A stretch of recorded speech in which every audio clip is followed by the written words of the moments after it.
Hi friends, ನಿಮ್ಮೆಲ್ಲರಿಗೂ ಕೂಡ ನಿಮ್ಮದೇ ಆಗಿರ್ತಕ್ಕಂಥ ಯೂಟ್ಯೂಬ್ ಚಾನಲ್ ಸ್ಟಡಿ ವಿತ್ ಪರಶುರಾಮ್ಗೆ ಸ್ವಾಗತ ಅಂತ ಹೇಳ್ತಾ 7ನೇ ತರಗತಿ ದ್ವಿತೀಯ ಸಂಕಲನಾತ್ಮಕ SA2 ಪರೀಕ್ಷೆ ಮಾರ್ಚ್ 2026ಕ್ಕೆ DSCRT ಅವರು ಒಂದು ವೇಟೇಜು ಮತ್ತು ಕ್ವಶನ್ ಪೇಪರನ್ನು ರಿಲೀಸ್ ಮಾಡಿದ್ದಾರೆ. ಸೊ ಅದನ್ನು ನೋಡೋಣ. ಇದೇ ಪ್ಯಾಟರ್ನ್ ಮೇಲೆ ನಿಮಗೆ ಎಕ್ಸಾಮ್ಗಳನ್ನು ನಡೀತಾ ಇದೆ. ಸೊ ಚೆನ್ನಾಗಿ ಪ್ರಿಪೇರ್ ಮಾಡಿಕೊಡ್ರಿ. ಮತ್ತು ನಿಮಗೆ ಕ್ವಶನ್ ಪೇಪರ್ಸ್ಗಳನ್ನು ಕೊಡ್ತೀವಿ, ಪ್ರಾಕ್ಟೀಸ್ ಪೇಪರ್ ಅಂತ. ಸೊ ಇದಲ್ಲದೆ ಆಲ್ರೆಡಿ ನಾನು 7ದಲ್ಲಿ ಕನ್ನಡ ಹಾಕಿದ್ದೀನಿ, ಇವಾಗ ಹಿಂದಿ ಇದೆ. SS ಕೂಡ ಬೇಗನೆ ಲೈನಪ್ ಮಾಡ್ತೀನಿ. ಎಲ್ಲ ವಿಷಯಗಳಲ್ಲಿ ಕೂಡ ಕೊಡ್ತಾ ಇದ್ದ. ಜಸ್ಟ್ ವಿಡಿಯೋದ ಡಿಸ್ಕ್ರಿಪ್ಷನ್ ಬಾಕ್ಸ್ನಲ್ಲಿ ನೀವುಗಳನ್ನು ಪ್ಲೇಲಿಸ್ಟ್ ಲಿಂಕ್ಗಳನ್ನು ಕೊಡ್ತಾ ಹೋಗ್ತೀವಿ, ಅವುಗಳನ್ನು ಚೆಕ್ಔಟ್ ಮಾಡಿ ಅಂತ ಹೇಳ್ತಾ. ಸೊ 7th ಹಿಂದಿಯಲ್ಲಿ ವೇಟೇಜ್ ಹೇಗಿದೆ ನೋಡಿ. ಸೊ ದಿಲ್ಲಿ ಪಾಠದಿಂದ 3 ಅಂಕದ 1, ಮೇರಿ ಅಭಿಲಾಷಾಯದಿಂದ 4 ಅಂಕದ 1, ಸಮಜ್ದಾರ್ ರಾಜು ಅಂತಕ್ಕಂಥ ಪಾಠದಿಂದ 1 ಅಂಕದ 1 ಪ್ರಶ್ನೆ 2 ಅಂಕದ 1, ಮಿತ್ರ ಕೆ ನಾಮಪತ್ರ 2 ಅಂಕದ 1, ಬೋಲೂಟಿ ಬಿಟಿಯಾ 1 ಅಂಕದ 1, 2 ಅಂಕದ 1, ಅಕ್ಲುಚಲಿ ಬಲಾಟಲಿ 3 ಅಂಕದ 1, ಗಿನತಿ 1 ಅಂಕ ಕೇವಲ 1 ಪ್ರಶ್ನೆ, ಬೂಂದ್ ಬೂಂದ್ ಸೆ ಸಾಗರ್ 1 ಅಂಕದ 1, 2 ಅಂಕದ 1, ಸಿಕಂದರ್ ಅವ್ರ ಪೂರ್ವವಾದಿಂದ 3 ಅಂಕದ 1 ಪ್ರಶ್ನೆ ಬರ್ತಾ ಇದೆ, ಪೂರಕ ವಾಚನದಿಂದ 2 ಅಂಕದ 1, ಅಪಠಿತ ಗದ್ಯಾಂಶ 3 ಅಂಕದ 1, ಅನುವಾದ 2 ಅಂಕದ 1, ವ್ಯಾಕರಣ 4 ಮಲ್ಟಿಪಲ್ ಚಾಯ್ಸ್ ಕ್ವಶನ್ 4 ಮಾರ್ಕ್ಸು, ಪತ್ರಲೇಖನ 4 ಮಾರ್ಕ್ಸು. ಸೊ ಎಷ್ಟು ವೇಟೇಜ್ ಇದೆ, ಇದೇ ವೇಟೇಜ್ ಮೇಲೆ ನಿಮಗೆ ಕ್ವಶನ್ ಪೇಪರ್ ಬರ್ತದೆ. ಅವರೇ ಒಂದು ರಿಲೀಸ್ ಮಾಡಿರ್ತಕ್ಕಂಥ ಪ್ರಶ್ನೆ ಪತ್ರಿಕೆ ಉತ್ತರಗಳನ್ನು ಕೀ ಆನ್ಸರ್ ಸಹಿತ ನೋಡೋಣ. ಫಸ್ಟ್ ಮೇನ್ಸಲ್ಲಿ ಮಲ್ಟಿಪಲ್ ಚಾಯ್ಸ್ ಕ್ವಶನ್ಸ್ 4 ಇದ್ದಾವೆ. ಸೊ ಮೊದಲನೇದಿತ್ತು ದಿನ ಶಬ್ದಕ ವಿರುದ್ಧಾರ್ಥಕ ಶಬ್ದ ಅಂತ ಕೇಳಿದ್ದಾರೆ. ಸೊ ದಿನದ ವಿರುದ್ಧಾರ್ಥಕ ಶಬ್ದ option C Rath is the right answer. ಇನ್ನು ಲಡ್ಕಾಕ ಅನ್ಯಲಿಂಗ ಶಬ್ದ ಅಂತ ಕೇಳಿದ್ದಾರೆ. ಸೊ ಲಡ್ಕಾದ ಅನ್ಯಲಿಂಗ ಏನಾಗ್ತದಪ್ಪ ಅಂದ್ರೆ ಆಪ್ಷನ್ ಎ ಲಡ್ಕಿ ಅಂತಕ್ಕಂಥದ್ದು ಆಗ್ತದೆ. ಬಾಲಕ್ದು ಬಾಲಿಕಾ, ಪುತ್ರದು ಪುತ್ರಿ, ಬೇಟಾದು ಬಿಟಿಯಾ. ಇನ್ನು ಬಾತ್ಕ ಅನ್ಯವಚನ ರೂಪ ಹೇ ಅಂತ ಕೇಳಿದ್ದಾರೆ. ಸೊ ಬಾತದು ಅನ್ಯವಚನ ರೂಪ ಏನಾಗ್ತದಪ್ಪ ಅಂದ್ರೆ ಆಪ್ಷನ್ ಬಿ ಬಾತೆ ಈಸ್ ದ ರೈಟ್ ಆನ್ಸರ್. ಇನ್ನು 4th ನಿಮ್ನಲಿಖಿತ ಮೈಸೆ ಶುದ್ಧ ವರ್ತನಿವಾಲ ಶಬ್ದ ಹೇ ಅಂತ ಕೇಳಿದ್ದಾರೆ. ಸೊ ಕರೆಕ್ಟಾಗಿರ್ತಕ್ಕಂಥದ್ದು ಏನಿದೆ ಅಂದರೆ ಆಪ್ಷನ್ ಡಿ ಪರ್ವತ ಅಂತಕ್ಕಂಥದ್ದು ಸರಿಯಾದ ಉತ್ತರವನ್ನು ಬರಬೇಕಿತ್ತು. ಇನ್ನು ನೆಕ್ಸ್ಟ್ ಇತ್ತು ಕ್ಲೂಸ್ ಇದ್ದಾವೆ. ಸೊ ಶಬ್ದಗಳನ್ನು ಆರಿಸಿಕೊಂಡು ಬಿಟ್ಟ ಸ್ಥಳಗಳನ್ನು ತುಂಬಬೇಕು. ರಾಜು ಡ್ಯಾಶ್ ಕಕ್ಷಾ ಮೇ ಪಡ್ತಾತ ಅಂತ ಇದೆ. So the answer is 4th ಕಕ್ಷಾ. ಇನ್ನು ಸಾಗರ್ ಸೆ ಹಮೇ ಡ್ಯಾಶ್ ಮಿಲ್ತಿ ಅಂತ ಇದೆ. Moti is the right answer. ಆಮೇಲೆ 1 ಅಂಕದ ಪ್ರಶ್ನೆ ಇತ್ತು. ಇಲ್ಲಿ ನಿಮ್ನಲಿಖಿತ ಪ್ರಶ್ನೋಕ್ಕೆ ಸೂಚನಾನುಸಾರ ಲಿಖಿ ಅಂತ ಇದೆ 75. ಸೊ 75 ನೀವು ಅಕ್ಷರದಲ್ಲಿ ಬರಿ ಅಂತ ಹೇಳಿದ್ದಾರೆ, 75 ಅಂತ ಆಗ್ತದೆ. ಒಂದು ಉದಾಹರಣೆ ಅನುಸಾರವಾಗಿ ಬರಲಿಕ್ಕೆ ಕೇಳಿದ್ದಾರೆ. ಮೈ ಫಲ್ ಬೇಸ್ತಾ ಹೂँ, ಹಮ್ ಫಲ್ ಬೇಸ್ತೆ ಹೈ. ಇಟ್ ಮೀನ್ಸ್ ಇದು ಸಿಂಗುಲರ್ ಅದ, ಏಕವಚನ, ಇದು ಬಹುವಚನದ. ಮೈ ಖೇಲ್ ಖೇಲ್ತಾ ಹೂँ ಅಂತ ಇದೆ, ಅದೇನಾಗಬೇಕು ಹಮ್ ಖೇಲ್ ಖೇಲ್ತೆ ಹೈ ಅಂತಕ್ಕದ್ದನ್ನು ಆಗಬೇಕಿತ್ತು. 2 ಮಾರ್ಕರ್ ಕ್ವಶನ್. ಪ್ರಶ್ನೆ 9.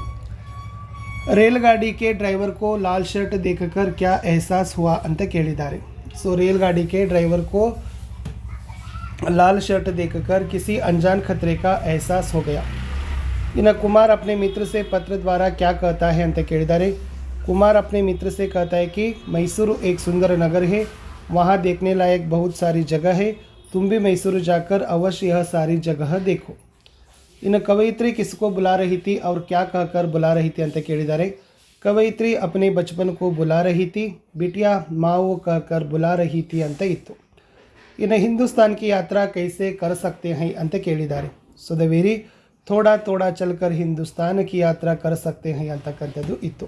ಪ್ರಶ್ನೆ 13. ಬಸವಣ್ಣ ಕೆ ವಚನೋ ಮೇ ಕಿಸ್ಕಿ ಶುದ್ಧಿ ಹೋತಿ ಹೈ ಅಂತ ಕೇಳಿದ್ದಾರೆ. ಸೊ ಬಸವಣ್ಣ ಕೆ ವಚನೋ ಮೇ ಅಂತರಂಗ और बाह्य शुद्धि होती है. ಇನ್ನು ಬಸವಣ್ಣ ಕೆ ಅನುಸಾರ ಭಗವಾನ್ ಸೆ ಪ್ರೇಮ್ ಕರ್ನೆ ಕಾ ಮಾರ್ಗ ಕೌನ್ ಸಾ ಹೈ ಅಂತ ಕೇಳಿದ್ದಾರೆ. ಸೊ ದ ಆನ್ಸರ್ ಇಸ್ चोरी ना करना, हत्या ना करना, झूठ ना बोलना, क्रोध रोना न करना, अपनी प्रशंसा और दूसरों की निंदा न करना ही भगवान से हमें प्रेम करने का मार्ग है ಅಂತ ಬರೆದ್ರೆ ಸಾಕು. ಇನ್ನು ನೆಕ್ಸ್ಟ್ ಕನ್ನಡದಲ್ಲಿ ಅನುವಾದ ಮಾಡಬೇಕು. ರಾಜು ಬಡ ಸಮಜ್ದಾರ್ ಲಡ್ಕಾ ತಾ ವಹ ಬಹಾದುರ್ ಭಿ ಥಾ. So the answer is Raju ಬಹಳ ಬುದ್ಧಿವಂತ ಹಾಗೂ ವೀರ ಬಾಲಕನಾಗಿದ್ದ. ಇನ್ನು 3 ಮಾರ್ಕರ್ ಕ್ವಶನ್ಸ್ ಇದೆ. ಸಂಸತ್ ಭವನ್ ಕೆ ಬಾರೆ ಮೇ ಲಿಖಿಯೇ ಅಂತ ಕೇಳಿದ್ದಾರೆ. ಸಂಸತ್ ಭವನ್ ಬಡಾ ರಮಣೀಯ ಹೇ, यह गोलाकार संसद संसार में निराला है, लोकसभा राज्यसभा के अधिवेशन इसी सदन में होते हैं. इन्हें कबूतर जाल में क्यों फंस गए ಅಂತಕ್ಕಂಥ ಪ್ರಶ್ನೆ ಇತ್ತು. कबूतर दिन भर दाने के लिए घूमते थे, धरती पर दाने बिखरे पड़े थे, कबूतर ने दाने के लोभ में आकर जाल में फंस गए. इन 17 पूर्व राजा सिकंदर की मैत्री संधि को क्यों अस्वीकार करता है. पुरु राजा अपने राज्य की रक्षा तथा आत्मसम्मान की रक्षा के लिए सिकंदर की मैत्री संधि को अस्वीकार करता है ಅಂತ ಇತ್ತು. ಒಂದು ಗದ್ಯ ಭಾಗ ಇದೆ, ಅದನ್ನು ಓದಿ ಕೆಳಗಡೆ ಇರತಕ್ಕಂಥ 3 ಪ್ರಶ್ನೆಗೆ ಉತ್ತರಗಳನ್ನು ಕೊಡಬೇಕು. अक्षरों की खोज मनुष्य की सबसे बड़ी सोच है. अगर अक्षर नहीं होते तो मनुष्य की प्रगति कभी नहीं होती. अक्षर शब्द रचते हैं, अर्थबोध कराते हैं और मनुष्य को संघजीवी बनाते हैं. इन्हीं अक्षरों के द्वारा पीढ़ी दर पीढ़ी ज्ञान का प्रचार प्रसार हो रहा है. फर्स्ट वन, मनुष्य की सबसे बड़ी सोच क्या है? अक्षर ही मनुष्य की सबसे बड़ी सोच है. किसके बिना मनुष्य की प्रगति कभी नहीं होती? अगर अक्षर नहीं होते तो मनुष्य की प्रगति नहीं होती. अक्षरों के द्वारा किसका प्रचार प्रसार हो रहा है? अक्षरों के द्वारा पीढ़ी दर पीढ़ी ज्ञान का ಪ್ರಚಾರ ಪ್ರಸಾರ ಹೋ ರಹಾ ಹೇ ಅಂತ ಬರೆದ್ರೆ ಸಾಕು. ಒಂದು ಪದ್ಯ ಕೇಳಿದ್ದಾರೆ. ಸೊ ಅದಿತ್ತು ಸೂರಜದಿಂದ ಹಿಡಿದು ಅಭಿಲಾಷಾ ಹೇವರೆಗೆ ಇದೆ. ಎಸ್, ಸೂರಜ್ ಸಾ ದಮ್ಕು ಮೇ, ಚಂದಾ ಸಾ ಚಮ್ಕು ಮೇ, ಝಲ್ಮಲ್ ಝಲ್ಮಲ್ ಉಜ್ವಲ ತಾರೋ ಸೇ ದಮ್ಕು ಮೇ, ಮೇರಿ ಅಭಿಲಾಷಾ ಹೇ ಅಂತ ಇದ್ದರೆ ಸೊ ಆನ್ಸರ್ ಕಂಪ್ಲೀಟ್ ಆಗ್ತದೆ. ಲಾಸ್ಟ್ ಒಂದು ಪತ್ರ ಕೇಳಿದರು. अपनी यात्रा के बारे में बताते हुए पिताजी के नाम एक पत्र लिखिए ಅಂತ ಕೇಳಿದ್ದಾರೆ. ಸೊ ಪತ್ರ ಬರೆಯುವಾಗ ಮೇಲೆ ಡೇಟ್ ಹಾಕಬೇಕು, ಫಸ್ಟ್ ಕೆಲಸನೇ. ಆಮೇಲೆ ಪ್ರೇಷಕ್ ಇದೆ, ನಿಮ್ಮ ಹೆಸರು, ತರಗತಿ, ಶಾಲೆ ಹೆಸರನ್ನು ಹಾಕಿ. ಯಾಕಂದರೆ ಇಲ್ಲಿ ಯಾರಿಗೆ ಬರೀಬೇಕಾಗಿದೆ? ಪಿತಾಜಿಗೆ ಬರೀಬೇಕು. ಸೊ ಅಪ್ನಿ ಯಾತ್ರಾ, ನಿಮ್ಮ ಒಂದು ಪ್ರವಾಸದ ಅನುಭವಗಳನ್ನು ಬರಿತಾ ಹೋಗಬೇಕು.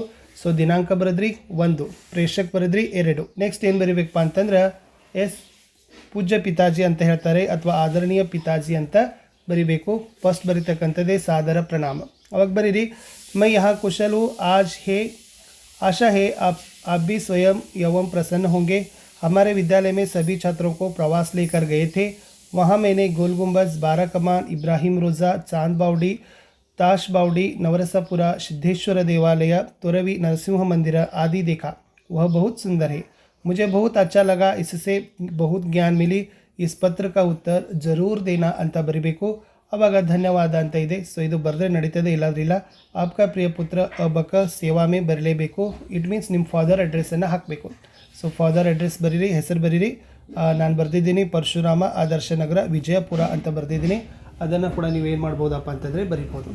ಇಷ್ಟು ಈ ವಿಡಿಯೋದಲ್ಲಿ ನಾನು ಏನು ಮಾಡಿದ್ದೀನಿ ಅಂದರೆ 7th ಹಿಂದಿಯಲ್ಲಿ ಇರ್ತಕ್ಕಂಥ ಒಂದು DSRT ಪ್ರಶ್ನೆ ಪತ್ರಿಕೆಯಲ್ಲಿ ಸೊ ನಿಮಗೆ ಬ್ಲೂ ಪ್ರಿಂಟನ್ನು ತೋರಿಸಿದ್ದೀನಿ. ಓಕೆ, ಕ್ವಶನ್ ಪೇಪರನ್ನು ತೋರಿಸಿದ್ದೀನಿ. ಕೀ ಆನ್ಸರ್ಗಳನ್ನು ಸಹಿತ ಕೂಡ ನಾನು ನಿಮಗೆ ಹೇಳಿದ್ದೀನಿ. ಸೊ ಆಲ್ರೆಡಿ ಕನ್ನಡದಲ್ಲಿದೆ, ಸೊ ಅವಾಗ ಹಿಂದಿ ಇದೆ. ಬೇರೆ ಎಲ್ಲ ವಿಷಯಗಳಲ್ಲೂ ಕೂಡ ನಾವು ಲೈನಪ್ ಮಾಡಿ ಮತ್ತೆ ನಿಮಗೆ ಪ್ರಾಕ್ಟೀಸ್ ಪೇಪರ್ ಅಂತ, ಓಕೆನಾ.